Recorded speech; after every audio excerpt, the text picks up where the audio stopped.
Morning students. हम लोग पिछले पार्ट में फ्रिक्शन चैप्टर पढ़े थे और फ्रिक्शन में जो न्यूमेरिकल आपकी बुक में दिए हुए हैं अलग अलग टाइप के, उनमें यदि कुछ टाइप्स के न्यूमेरिकल में आपको प्रॉब्लम हो रही है या कुछ टाइप्स के न्यूमेरिकल आपको मेथड समझने में दिक्कत होगी तो आप हमको मैसेज से बताइएगा, उसको हम सॉल्व कर देंगे। अगला चैप्टर लिखिए, laws of motion. Laws of motion next chapter है। Laws of motion chapter mechanics का सबसे इंपॉर्टेंट चैप्टर है और लॉज ऑफ मोशन में जो कुछ भी आपको बताया जाएगा उसका यूज मैकेनिक्स के लगभग हर चैप्टर में पड़ेगा।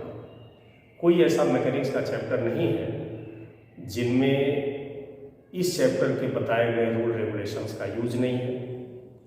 इसलिए इसको एक तरह से कह सकते हो कि ये मैकेनिक्स का बेस चैप्टर है और इसको मन लगाकर ध्यान से पढ़िए।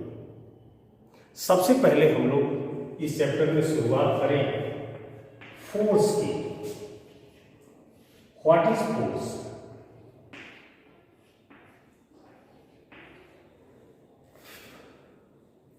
तो फोर्स का जो सबसे सिंपलेस्ट डेफिनेशन आप पढ़ते आए हैं, मुझे लगता है वही डेफिनेशन सबसे अच्छा है।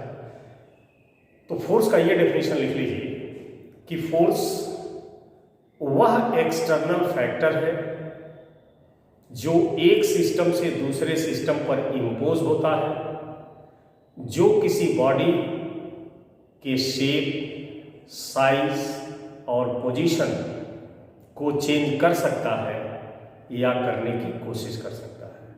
Force is such external effort which is imposed from one system to another, which can be changed or try to change the shape, size and position of objects called force। ये force का definition है। Force, बहुत सारे नाम आप force के सुने होंगे,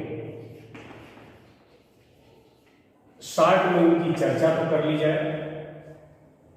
जैसे फोर्स तो एक तरह से देखा जाए तो दो ही टाइप का होता है, एक कांटेक्ट फोर्स और एक non contact force. Contact force और नॉन कांटेक्ट फोर्स, या ये ना कहिए तो ये भी कह सकते हो कि फोर्स दो ही टाइप का होता है, एक कंजर्वेटिव फोर्स और एक नॉन कंजर्वेटिव फोर्स। दुनिया में जितने फोर्स हैं, आप जितने फोर्स का नाम जानते हैं वो या तो कंजर्वेटिव है या नॉन कंजर्वेटिव है। इस तरह से यदि आपसे पूछा जाए कि फोर्स कितने टाइप का होता है तो बता दीजिए, कंजर्वेटिव एंड नॉन कंजर्वेटिव, या बता दीजिए फोर्स दो ही टाइप के होते हैं, एक कांटेक्ट फोर्स और एक नॉन कांटेक्ट फोर्स। दो तरह के फोर्स होते हैं। लेकिन चूंकि आप छोटे बच्चे हो इसलिए लगभग सारे फोर्सेस का नाम मैं लिख दे रहा हूं और थोड़ा थोड़ा उसको समझ लीजिए। जैसे contact force, non contact force, conservative force. तो यहां पर टाइप्स ऑफ फोर्सेज न लिख के सम नेम्स ऑफ फोर्सेज या सम फोर्सेज भी कर सकते हैं। Conservative force, non conservative force, ठीक, equilibrant force, time dependent force, position dependent force,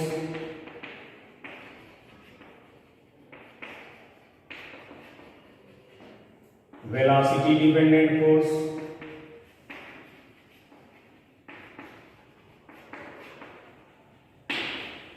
बहुत सारे, nuclear force, gravitational force, electric force, magnetic force, बहुत सारे नाम हैं।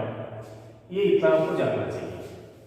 कांटेक्ट फोर्स वह फोर्स जो किसी बॉडी पर रियल कांटेक्ट के द्वारा ही लगाया जा सकता है। जैसे मान लीजिए कि ये डस्टर है अब इस डस्टर को हमें पुश करना है तो हम इस डस्टर को टच करेंगे और तब ढकेलेंगे, तब ये डस्टर पुश होगा।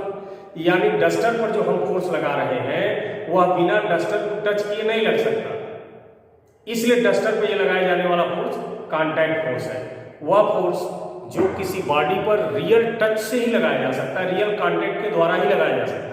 अब हमको कोई चेयर खींचनी है तो बिना चेयर को पकड़े हम खींच नहीं सकते, बिना चेयर को टच किए नहीं खींच सकते, इसलिए चेयर पर जो फोर्स लगेगा वो कॉन्टैक्ट फोर्स है।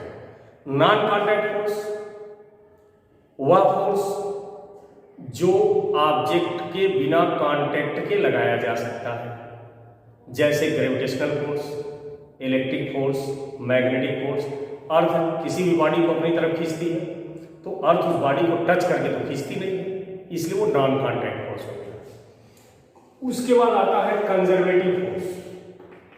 वह फोर्स जो पाथ के नेचर पर डिपेंड नहीं करता,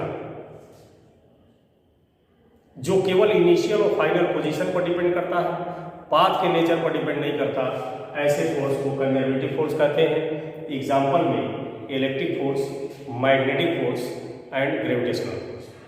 दूसरा है नॉन कंजर्वेटिव, इसी का रिवर्स। वह फोर्स जो पाथ के नेचर पर डिपेंड करता है उसको हम नॉन कंजर्वेटिव फोर्स कहते हैं, जैसे फ्रिक्शन, विस्कस। इक्विवेलेंट फोर्स वह फोर्स जो दो या दो से ज्यादा फोर्सेस को बैलेंस कर ले, जिसका मैग्नीट्यूड उन सभी फोर्सेस के इक्वल और अपोजिट हो, उसको हम इक्विवेलेंट फोर्स कहते हैं। टाइम डिपेंडेंट फोर्स वह फोर्स जो टाइम पर डिपेंड करता हो, a force which is depends upon time called time dependent force. Example में इंपल्सिव फोर्स। फिर आता है position dependent force, a force which is depends upon position, ये आर कॉल्ड पोजीशन डिपेंडेंट। वो those forces which are depends upon position called position dependent forces. Example electric force, magnetic force and gravitational force are the position dependent force because they are depends upon position. Velocity dependent force, a force which is depends upon velocity called velocity dependent force. Example में viscous force, वह force जो velocity पर depend करता हो उसको velocity dependent force कहते हैं। Example में जैसे विस्कस फोर्स। तो इस तरह से आपको फोर्स का डेफिनेशन बताया और कुछ इंपॉर्टेंट फोर्सेस के नाम बताए और उनका थोड़ा थोड़ा इंट्रोडक्शन बताया। तो आप लोग इन सभी फोर्सेस का हेडिंग डाल करके सबका छोटा छोटा डेफिनेशन और एग्जाम्पल लिख लीजिएगा।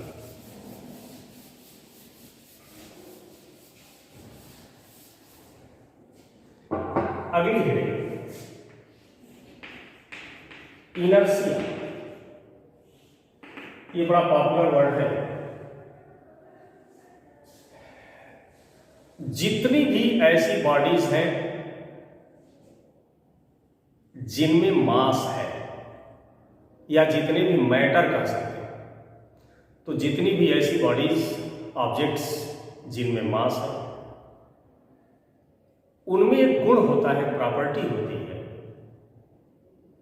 कि यदि उन पर आप बाहर से फोर्स लगाकर उनमें किसी तरह का चेंज करना चाहेंगे, किसी तरह का चेंज का मतलब यदि वो मोशन कर रही हैं तो फोर्स लगाकर उनको रोकना चाहेंगे, या कोई ऑब्जेक्ट रेस्ट में है फोर्स लगाकर उसे मोशन कराना चाहेंगे, या किसी ऑब्जेक्ट का डायरेक्शन बदलना चाहेंगे, कुछ भी चेंज करना चाहेंगे, तो जो आप एक्सटर्नल फोर्स लगाएंगे वे आप द्वारा लगाए गए एक्सटर्नल फोर्स का अपोज करती हैं। तो जिन प्रॉपर्टीज के ड्यू टू ऑब्जेक्ट अपने ऊपर लगने वाले फोर्स का अपोज करती हैं या अपने भीतर होने वाले चेंज का विरोध करती हैं, उसी प्रॉपर्टी, उसी गुण को हम इनर्शिया कहते हैं। जैसे मान लीजिए हमारे सामने कोई ऑब्जेक्ट रखा है, हम उसका डायरेक्शन बदलना चाहते हैं, वो रेस्ट में है, तो यदि वो रेस्ट में है तो वो रेस्ट में ही रहना चाहिए। हम फोर्स लगा के कोई चेंज उनके अंदर करें, उनका पोजीशन चेंज करना चाहे, उनका डायरेक्शन चेंज करना चाहे, तो वो ऐसा करने नहीं देती, वो विरोध करती है। तो जिस गुण के कारण ऑब्जेक्ट्स अपने भीतर, अपने पोजीशन में, शेप में, डायरेक्शन में, वेलोसिटी में होने वाले चेंज का विरोध करती है, उसी गुण को इनर्शिया कहते हैं। तो इसका डेफिनेशन लिख सकते हैं। इनर्शिया की हिंदी होती है जड़त्व तो इसकी परिभाषा डेफिनेशन लिख सकते हैं कि such property of bodies due to which they have tendency to oppose the external force on them called inertia. किसी ऑब्जेक्ट का वह गुण जिसके कारण वो अपने ऊपर लगने वाले बाहरी बल का विरोध करती है या अपने अंदर होने वाले पोजीशन, डायरेक्शन या मोशन में होने वाले चेंज का विरोध करती है, उसी गुण को इनर्शिया या जड़त्व कहते हैं। इनर्शिया मास के directly proportional, inertia is directly proportional to mass, यानी जिस बॉडी का मास ज्यादा है उसमें इनर्शिया का गुण ज्यादा होगा, और जिन ऑब्जेक्ट के मास कम है उनमें इनर्शिया की प्रॉपर्टी कम होती है। और अभी मैंने बताया कि इनर्शिया वह गुण है, उस गुण को कहते हैं जो अपने ऊपर लगने वाले एक्सटर्नल फोर्स का विरोध करती है, उस गुण को इनर्शिया कहते हैं। तो इसका मतलब कि जिस बॉडी की इनर्शिया ज्यादा है वो अपने ऊपर लगने वाले एक्सटर्नल फोर्स का ज्यादा विरोध करेगी, जिस बॉडी की इनर्शिया कम है वो अपने ऊपर लगने वाले फोर्स का विरोध कम करेगी। तो यहां मैंने बताया inertia is directly proportional to mass, यानी जिस बॉडी का मास ज्यादा होगा उनमें इनर्शिया ज्यादा होगी, उनमें हमारे द्वारा लगाए गए फोर्स का अपोज करने की एबिलिटी भी ज्यादा होगी। जिन ऑब्जेक्ट का मास कम है उनमें इनर्शिया कम होगी, यानी हमारे द्वारा लगाए गए फोर्स का विरोध करने की क्षमता भी उनमें कम होगी। यही वजह है कि यदि सड़क पर 10 कुंटल का कोई पत्थर हो तो उसको आप ढकेलिए तो आसानी से आप उसको नहीं ढकेल सकते। कारण क्या है कि उसका मास बहुत ज़्यादा है, उसमें इनर्शिया बहुत ज़्यादा है, हमारे द्वारा लगाए गए फोर्स के अपोज करने की एबिलिटी उसमें बहुत ज़्यादा है, इसलिए हमारे फोर्स का वो स्ट्रांगली विरोध कर लेती है और हमारा फोर्स उसमें कोई चेंज नहीं कर पाता है। वे ऑब्जेक्ट जिनका मास कम है उनमें इनर्शिया भी कम होगी, उनमें एक्सटर्नल फोर्स के अपोज करने की एबिलिटी भी कम होगी।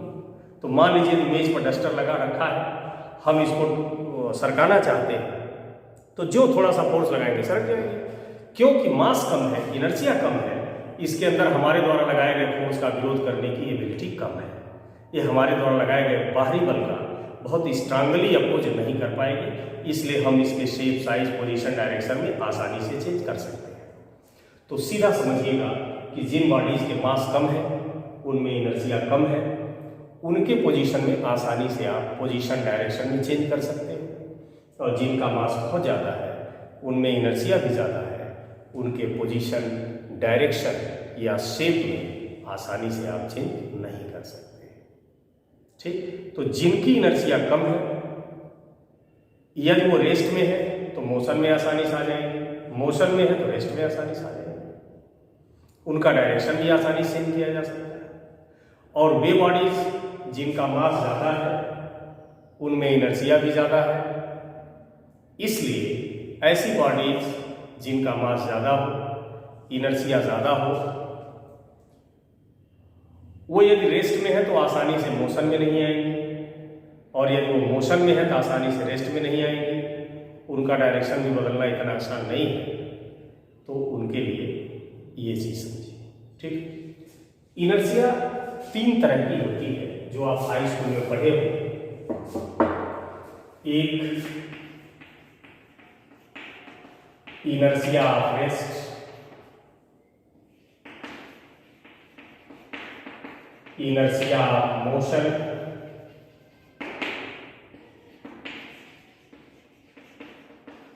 Inertia of direction. 3 तरह की इनर्शिया है। ये आप 10th क्लास या 9th क्लास में पढ़े हो। तो इनर्शिया ऑफ रेस्ट किसी बॉडी की वो प्रॉपर्टी जिसके कारण वो अपने रेस्ट पोजीशन में चेंज का विरोध करती है, रेस्ट पोजीशन में होने वाले चेंज का अपोज करती है, उसको इनर्शिया ऑफ रेस्ट कहते हैं।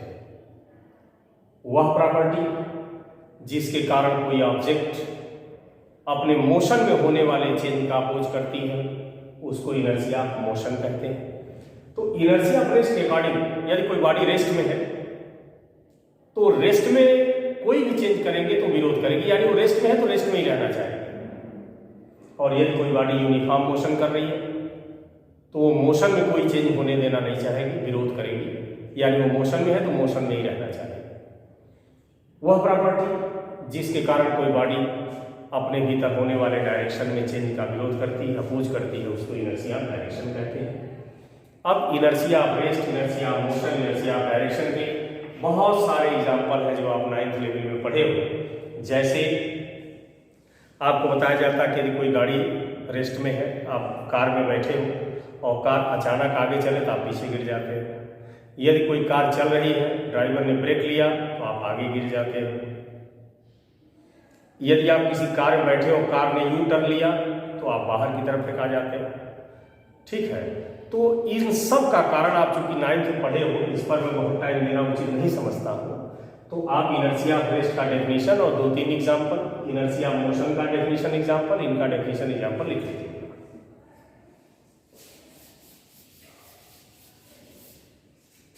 अगला है लीनियर मोमेंटम।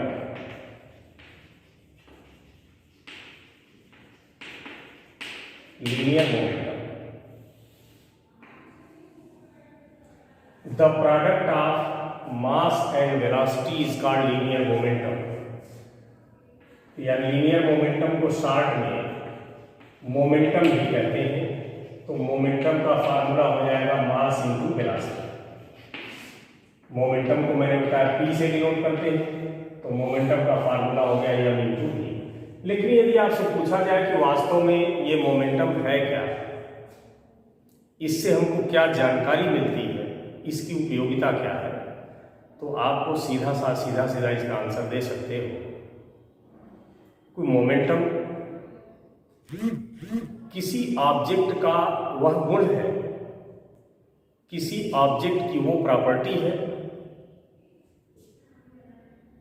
जिसके कारण, किसी ऑब्जेक्ट की वो प्रॉपर्टी है जो अपने अंदर चेंज लाके ये सूचना देती है कि बॉडी पर एक्सटर्नल फोर्स लगा है कि नहीं लगा है। मान लीजिए कोई ऑब्जेक्ट है, वो रेस्ट में है या मोशन में है, उसका मोमेंटम जितना भी है, यदि उतना ही मोमेंटम उस पर मेंटेन है, कांस्टेंट है, उसके मोमेंटम में कोई चेंज नहीं हो रहा है, तो जब तक उसके मोमेंटम में चेंज नहीं हो रहा तब तक समझ लो उस पर कोई बाहरी फोर्स नहीं लग रहा है। लेकिन यदि कोई बॉडी, अब चाहे रेस्ट में हो या मोशन में हो, उसका मोमेंटम थोड़ी थोड़ी देर बाद नापिए और यदि उसके मोमेंटम में चेंज आ रहा है तो आप समझ लीजिए कि उस पर एक्सटर्नल फोर्स लगा है। तो यानी मोमेंटम वह क्वांटिटी है या किसी ऑब्जेक्ट का वह गुण है जो अपने अंदर चेंज लाके ये सूचना देती है, इंफॉर्मेशन देती है कि ऑब्जेक्ट पर एक्सटर्नल फोर्स लगा है कि नहीं लगा है।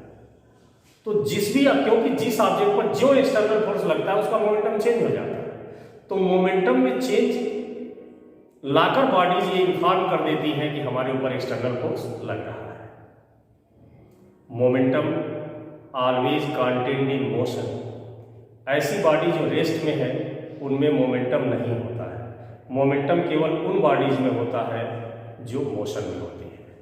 मोमेंटम किसी बॉडी में कितना है निकालना है तो उसका फार्मूला है मास इंटू वेलोसिटी। तो किसी बॉडी का यदि निकालना चाहते हैं मोमेंटम तो उसका फार्मूला हो जाएगा momentum is equal to mass into velocity. Momentum की यूनिट, तो मास की यूनिट होती है केजी और वेलोसिटी होती है मीटर पर सेकेंड।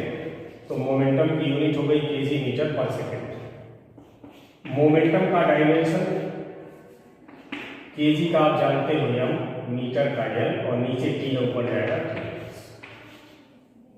तीसरी चीज, momentum is pure vector quantity. यह प्योर वेक्टर क्वांटिटी है, यह वेक्टर अलजेब्रा के सभी रूल को फॉलो करती है।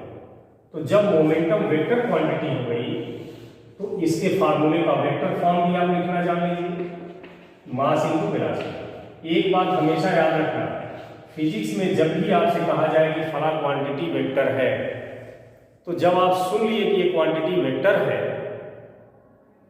तो आप पहला काम कि उसके फार्मूला का वेक्टर फॉर्म लिखना जरूर जानिए, और दूसरा उसका डायरेक्शन जरूर जानिए। तो मैंने अभी बताया कि मोमेंटम एक वेक्टर क्वांटिटी है, तो मोमेंटम का जो फार्मूला था उसका वेक्टर फॉर्म भी लिखना जानिए, लिख दिया मैंने। और दूसरी बात, मोमेंटम का डायरेक्शन। तो मोमेंटम का डायरेक्शन हमेशा वेलोसिटी के डायरेक्शन में होता है। तो कोई ऑब्जेक्ट जिस डायरेक्शन में मोशन कर रहा है उसकी वेलोसिटी जिस डायरेक्शन में है, मोमेंटम का भी डायरेक्शन वही है। ठीक। अब इसमें चौथी बात,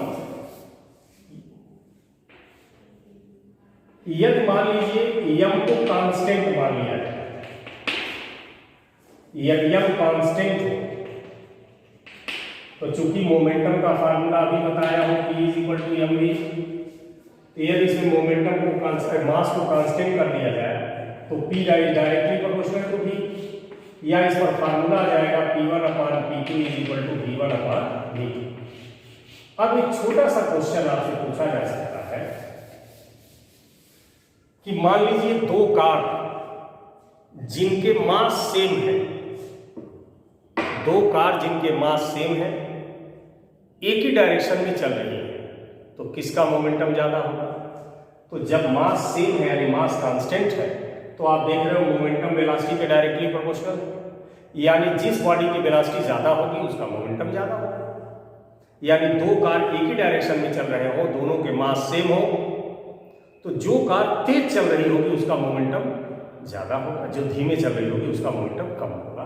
यहां से बता सकते हैं। दूसरी चीज, यदि मास कांस्टेंट है तो वेलोसिटी और मोमेंटम यदि ग्राफ खींचने को आए तो ग्राफ स्ट्रेट लाइन हो जाएगा, क्योंकि मोमेंटम और वेलोसिटी एक दूसरे के डायरेक्टली प्रोपोर्शनल है। तो हम जानते हैं जब दो क्वांटिटी डायरेक्टली प्रोपोर्शनल हो तो उनके बीच का ग्राफ एक स्ट्रेट लाइन होता है जो ओरिजिन से पास करता है। अगली चीज, यदि मान लीजिए वेलोसिटी कांस्टेंट हो, एक वेलोसिटी कांस्टेंट हो, तो P प्रोपोर्शनल m हो जाएगा, और यहां से फार्मूला बन जाएगा P1/P2 = m1/m2। इस पर आपसे थ्योरेटिकल क्वेश्चन पूछा जाता है कि एक कार और एक ट्रक सेम स्पीड से चल रहे हैं, एक ही डायरेक्शन में। एक कार और एक ट्रक एक ही डायरेक्शन में सेम स्पीड से चल रहे हैं, किसका मोमेंटम ज्यादा होगा? तो चूंकि यहां कार और ट्रक की स्पीड सेम है यानी v कांस्टेंट है, तो पूछ रहा है किसका मोमेंटम ज्यादा होगा। तो जब v कांस्टेंट होगा तो P और m प्रोपोर्शनल होंगे, तो जिसका मास ज्यादा होगा उसका मोमेंटम ज्यादा होगा। तो चूंकि कार और ट्रक में ट्रक का मास ज्यादा होता है, इसलिए ट्रक का मोमेंटम ज्यादा होगा। तो इस तरह के सवाल पूछे जाते हैं कि एक ट्रक और एक कार दोनों सेम स्पीड से सेम डायरेक्शन में चल रहे हैं, तो ट्रक का मोमेंटम ज्यादा होगा कि कार का? तो यहाँ बता दीजिए, जब सेम डायरेक्शन में सेम स्पीड से चल रहे हैं, इसका मतलब वेलोसिटी कांस्टेंट है, तो मोमेंटम जिसका ज्यादा होगा, जिसका मास ज्यादा है। तो चूंकि ट्रक का मास ज्यादा होता है, इसलिए ट्रक का मोमेंटम ज्यादा होगा। और इस तरह की वेलोसिटी कांस्टेंट और P और m के बीच ग्राफ ड्रा किया जाए, ये भी कर्व ऐसे ही होगा। ठीक। नेक्स्ट पॉइंट, यदि मान लीजिए मोमेंटम कांस्टेंट है तो v प्रोपोर्शनल टू m। अब यहां से इसका फार्मूला हो जाएगा V1/V2 = m2/m। और ऐसे केस में यदि m और v के बीच ग्राफ खींचा जाए तो ग्राफ ऐसे आता है। अब यदि आपसे पूछा, इस पर सवाल क्या आते हैं कि एक ट्रक और एक कार दोनों सेम डायरेक्शन में चल रहे हैं और दोनों के मोमेंटम सेम है, तो कौन तेज चल रहा है? तो चूंकि दोनों के मोमेंटम सेम है यानी मोमेंटम कांस्टेंट है, तो आप देख रहे हो velocity inversely proportional to mass, यानी जिसका मास ज्यादा होगा उसकी वेलोसिटी कम है और जिसका मास कम होगा उसकी वेलोसिटी ज्यादा है। तो यदि एक ट्रक और एक कार दोनों सेम डायरेक्शन में चल रहे हो, दोनों के मोमेंटम सेम हो, तो ट्रक स्लो चल रहा है क्योंकि ड्रग का मास ज़्यादा है तो वेलोसिटी कम होगी और कार तेज चल रहा है। तो इस तरह के थियोरेटिकल क्वेश्चंस भी इसमें पूछे जाते हैं। ये लगता है। इसी में नेक्स्ट पॉइंट हम जानते हैं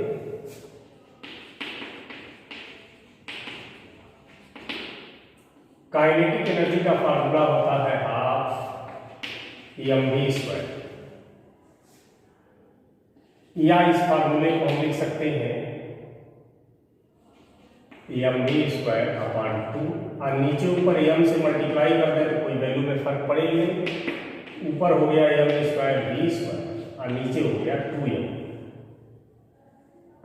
ऊपर m²v² को लिख सकते हो mv²/2m, और अभी आप पढ़े हो कि mv फार्मूला है p का, इसलिए mv² माने p²/2m।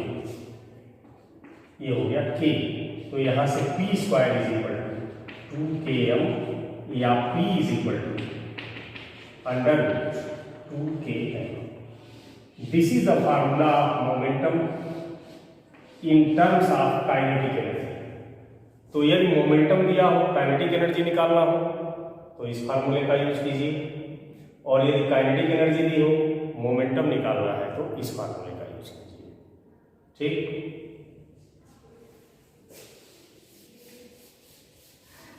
ये हो गया momentum in terms of kinetic energy. अब यहां कुछ क्वेश्चंस ले लें जरा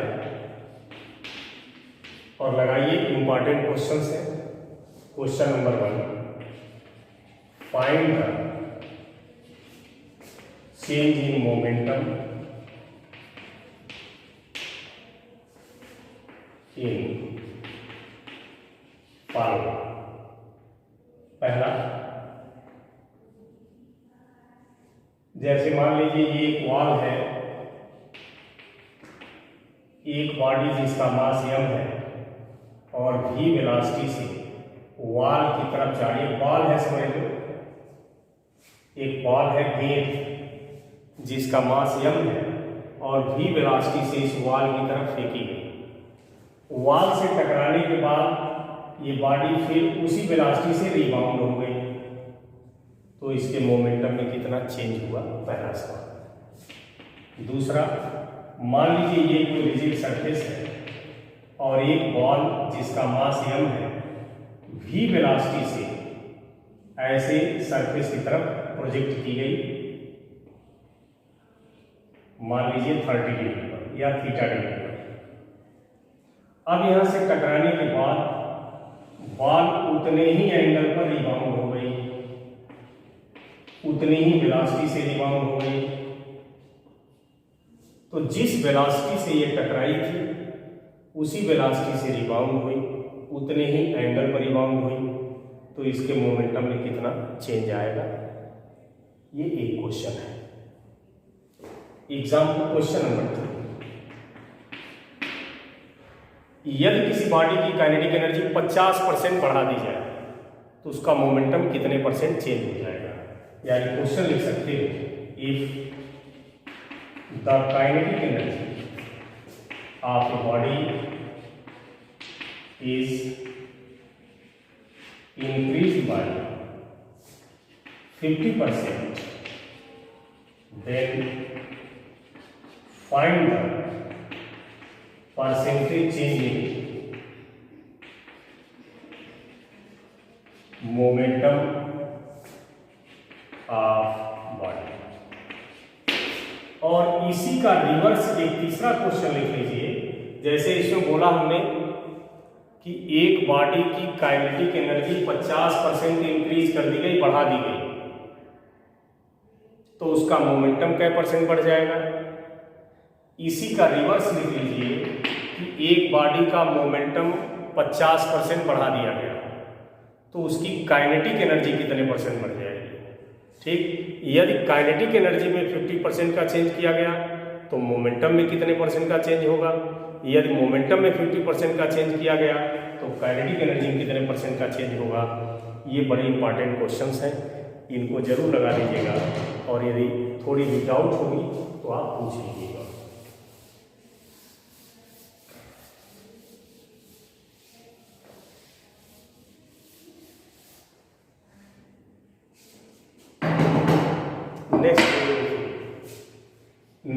Newton's laws of motion, Newton's laws of motion, Newton's laws of motion. Newton एक ऐसा नाम है जिससे दुनिया का कोई भी व्यक्ति, कोई भी स्टूडेंट अपरिचित नहीं है, और न्यूटन साहब की महानता, उनका योगदान किसी से छिपा नहीं है। न्यूटन साहब वाज ग्रेट मैथमेटिशियन, उनका नाम ग्रेट मैथमेटिशियन में आता है। न्यूटन साहब ने मोशन करते हुए ऑब्जेक्ट से रिलेटेड 3 बड़े इंपॉर्टेंट लॉज दिए जो मैकेनिक्स के फंडामेंटल लॉ कहे जाते हैं, या यूं कहिए कि जिन पर पूरी मैकेनिक्स बेस्ड है, इसमें कोई अतिशयोक्ति नहीं होगी। उन्हीं 3 लॉ को न्यूटन साहब के सम्मान में, उन्हीं के नाम से, न्यूटन्स लॉज ऑफ मोशन के नाम से हम लोग पढ़ते हैं। तो कोई भी ऑब्जेक्ट यदि मोशन कर रहा है तो उससे रिलेटेड ये जो 3 लॉ न्यूटन ने बताया, ये 3 बेस कीमती लॉ है। मैंने बताया कि ये मैकेनिक्स के बेस है। उन्हीं 3 लॉ का डिस्कशन हम लोग इस रीडिंग में करेंगे। तो न्यूटन्स लॉ ऑफ मोशन में न्यूटन ने 3 लॉ दिया था, ये भी आप लोग क्लास से पढ़े हो। फर्स्ट, न्यूटन ने अपने फर्स्ट लॉ में यही बताया कि यदि कोई ऑब्जेक्ट रेस्ट में है तो रेस्ट में ही रहेगी,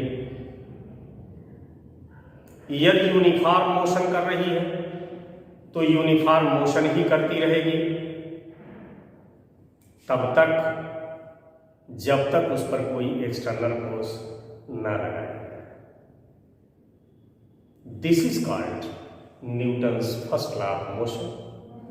Newton's first law of motion law of inertia भी कहते हैं, इसको लॉ ऑफ इनर्शिया भी कहा जाता है।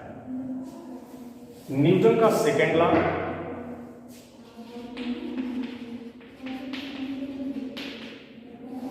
न्यूटन साहब का सेकेंड लॉ ये कहता है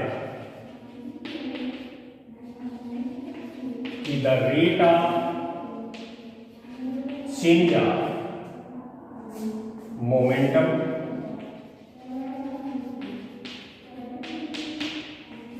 इज डायरेक्टली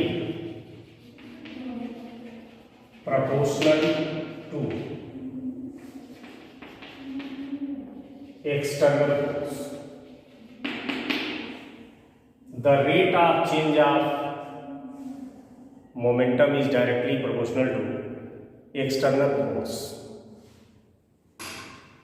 यानी यहां लिख सकते हो external force is directly proportional to rate of change of momentum. External force is directly proportional to rate of change of momentum. एक बात यहाँ आपको मैं बता दूं, इसको हमेशा याद रखना कि जैसे मान लीजिए कोई क्वांटिटी है v, तो इसको आप पढ़ेंगे वेलोसिटी। यदि डेल्टा भी लिखा जाए तो पढ़ेंगे change in velocity.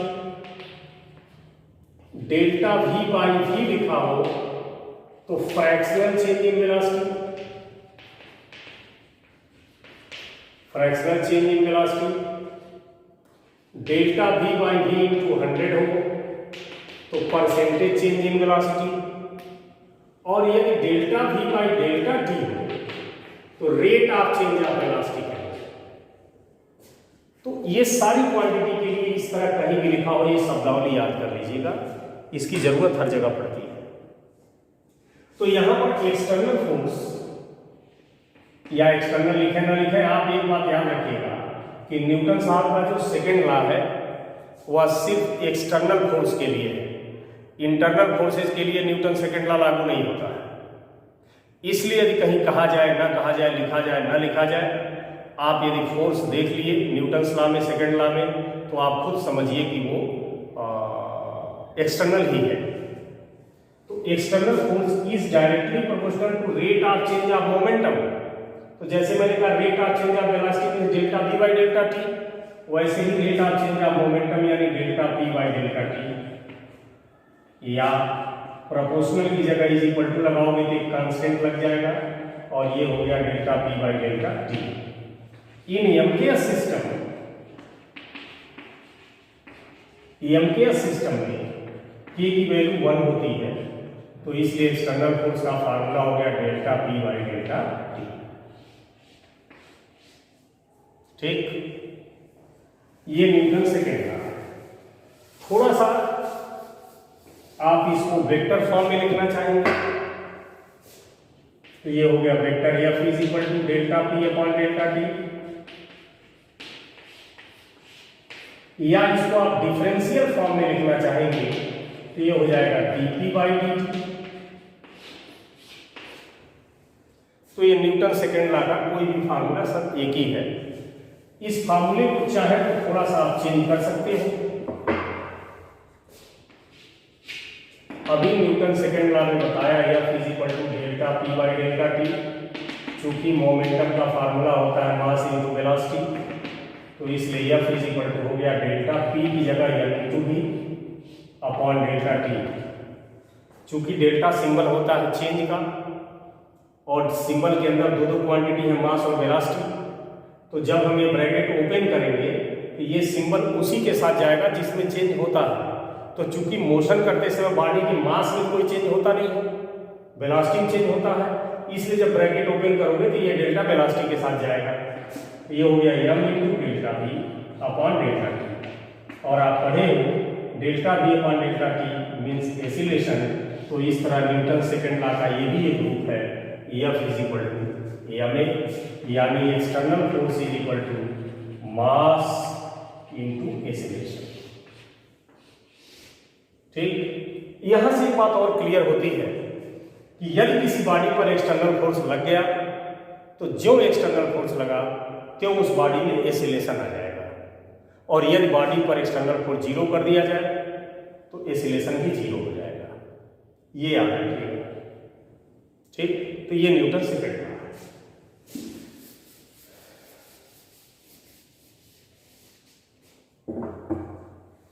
Newton third law.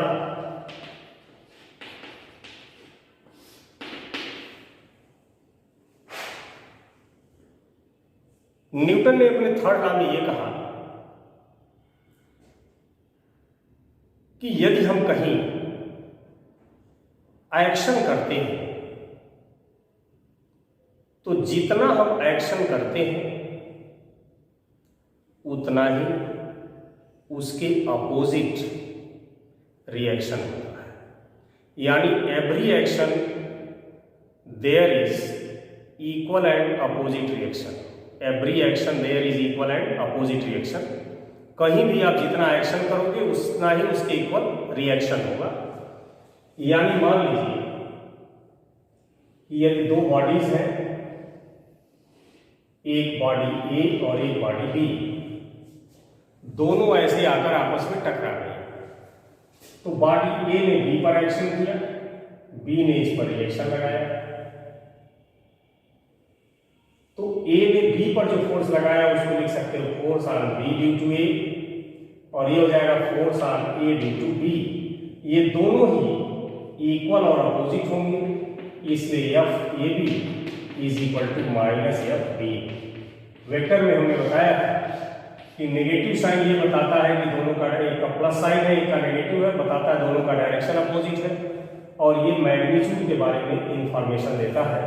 तो इसका मतलब कि किसी बॉडी पर जितना एक्शन होता है उतना ही उसके अपोजिट रिएक्शन होता है। तो every action there is equal and opposite reaction. This is Newton's third law.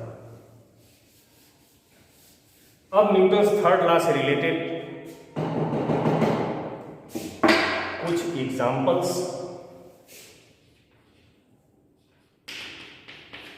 जैसे मान लीजिए एक सरफेस है या मेज है, इस पर आपने कोई बुक या ब्लॉक रख दी है, तो यह ब्लॉक जितना इसका वेट है उतना एक्शन करेगा ये सरफेस पर, यानी ब्लॉक सरफेस को दबाएगा। जैसे मान लीजिए हम फर्श पे खड़े हैं तो हम फर्श को दबा रहे हैं, यानी फर्श पर एक्शन कर रहे हैं, और हम फर्श पर उतना ही एक्शन कर रहे हैं जितना हमारा वेट है। तो किसी सरफेस पर यदि मान लीजिए डस्टर किसी सरफेस पे रखा गया है, तो जितना डस्टर का वेट है उतने ही एक्शन डस्टर टेबल पर करेगा, ठीक, और टेबल भी उतना ही लेकिन उसके अपोजिट रिएक्शन करेगी, यानी टेबल द्वारा जो ब्लॉक पर लगाया गया रिएक्शन है वो ब्लॉक द्वारा टेबल पर लगाया गया एक्शन के बराबर होगा, यानी यहाँ पर एक्शन रिएक्शन रूल आपको देखने को मिल जाएगा, ठीक। दूसरा एग्जाम्पल,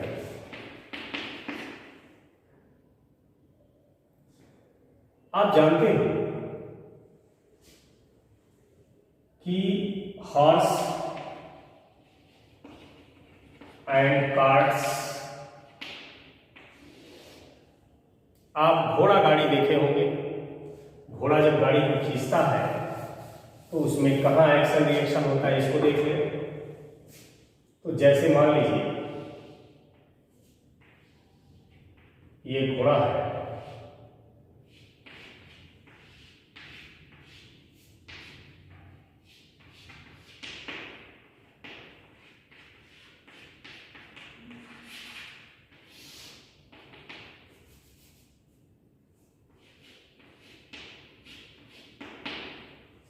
ये इससे अटैच किसी गाड़ी को खींच रहा है।